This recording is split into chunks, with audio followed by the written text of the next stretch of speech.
Hello and welcome to The Reality, guys. My name is Brett and I'm super excited to talk about a new season of the challenge, Battle for a New Champion. And let me say off the beginning of this episode, I am super hype. I love the fact that we have a cast of all newbies.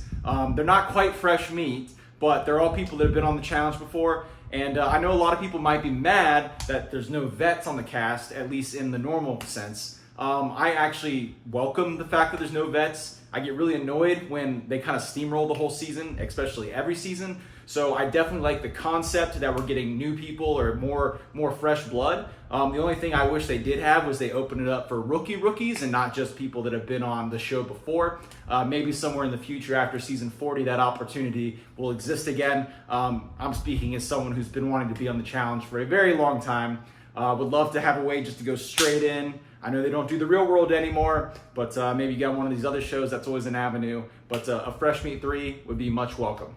But anyway, let's jump into this episode, episode 1 of season 39. And I have to say that the intro hype up package was super exciting for me. It got me super hyped. The competitions, the challenges that they're going to be doing this season look very physical, very fun. A lot of, headbanger type stuff, dailies, eliminations, plus they're up in the air a lot. There's one where they're like running on a hamster wheel thing and falling in the water. A lot of things up my alley that I would love to do. I would love to go to a theme park. Even if I'm not on the show, I'd love to go to a theme park and try to do stuff like this. It looks like a lot of fun. I'm very excited. So at the beginning of this episode, they actually, it was fun too, where they kind of are having a countdown backwards timer. They're in the arena, the elimination arena, and they're partying, they're having fun. I was actually, when I saw this, I was thinking that maybe the house is still getting cleaned by the maids since they just filmed Challenge USA in the same house right before. So maybe that's why they had them in the arena overnight, or just for fun, just to mess with them. So that's always a possibility too. But the episode, yeah. But the sun rises, it's morning time. TJ walks into the sand pit. They're all hungover, waiting on him. And he tells them how the season's going to play out. No rookies, no vets, but new blood, battle for a new champion. And there's only going to be one winner too. So only one champion, not two, not a man and a woman. Just flipped you off. And so we're going to have to see how that plays out. If the guys want to take out the girls want to probably take out the guys. I find that very interesting that they're not having at least two in there. So it'll be tricky to see what eliminations and votes look like, as well as what the final itself looks like, and if it's a more evenish playing field, even though I know a lot of it is running, right? And men and women can be pretty equal in running and endurance, puzzles and all that stuff. So it's not too unfair, I don't think, but just out of the norm of what we see. And of course, when he tells them that the prize money they're playing for is going to be $300,000, we get crickets through the arena. No one's too impressed by that amount. They don't think it's enough, which honestly, we just saw Challenge USA and the prize pot was $500,000, but they had to split that between the guy and girl. So Chris and Desi, they walked out with $250,000, so not even 300.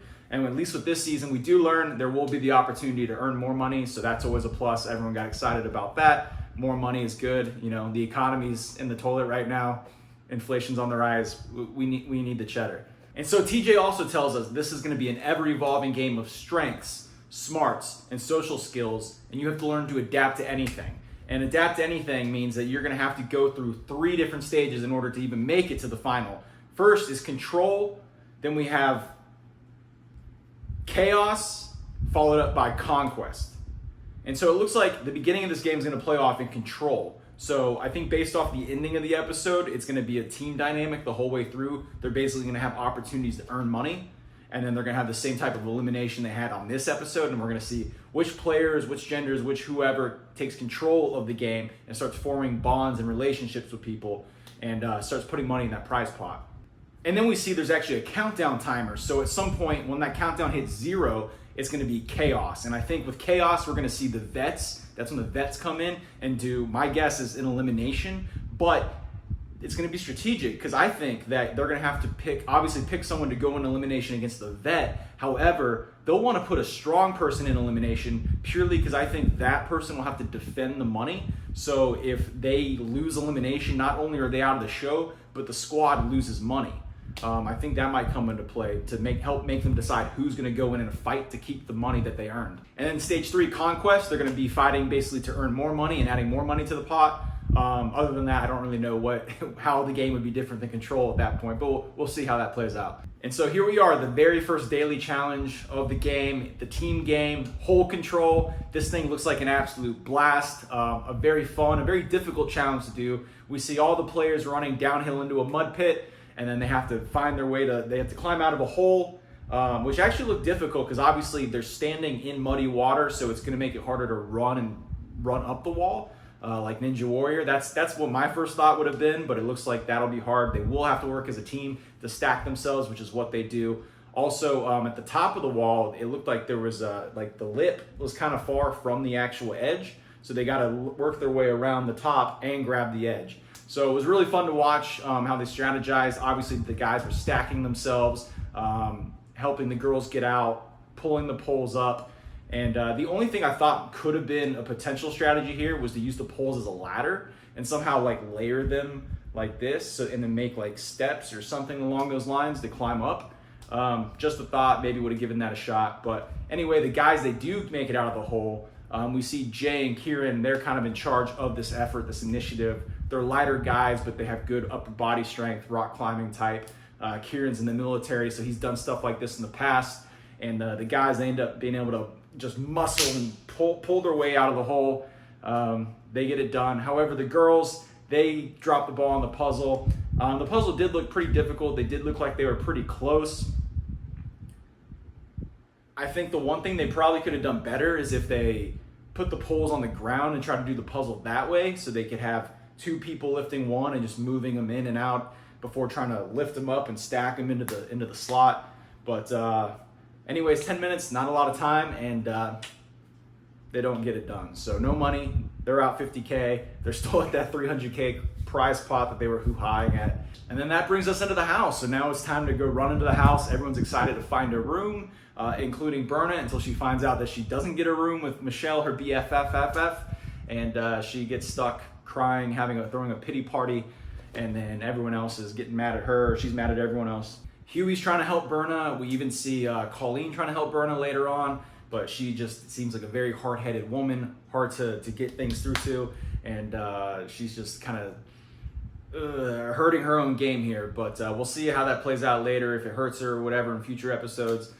You also see Big T. She's getting the mastermind edit like Wes, and that was pretty funny. I enjoy seeing that. Obviously, she's not the best competitor, but she's at this point, I think she's one of the most tenured people on this season, so we'll see what she can build. I know she's got like her master alliance, the Brady Bunch alliance of all these different people she knows, even though some people might be trying to stab her in the back a little bit later.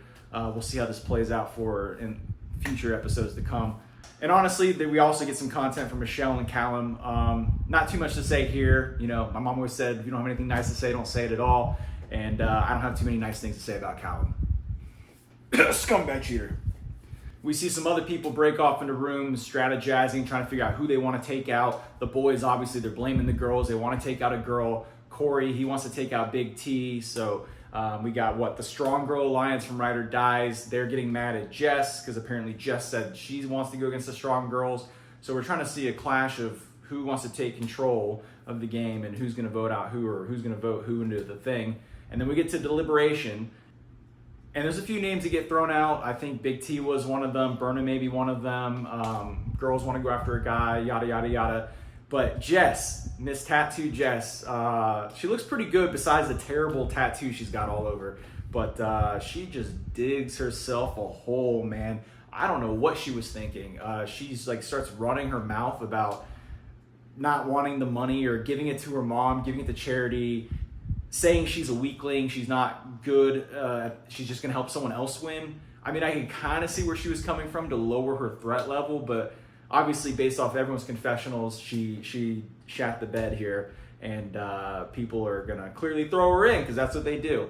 And actually, I don't know if that was the original plan, because once we get to the actual vote, Berna is the one who gets to vote first, and she's the one that says Jess. So I'm almost wondering if someone else got to vote first, if they would have said Berna instead of a Jess. And clearly, once Jess was out there from Berna, it was just easy for sure to just pile on. So every single person, one after the other, decides to say Jess's name and just bury her there. except obviously Horacio. He's the only one that doesn't say it. He says Big T's name.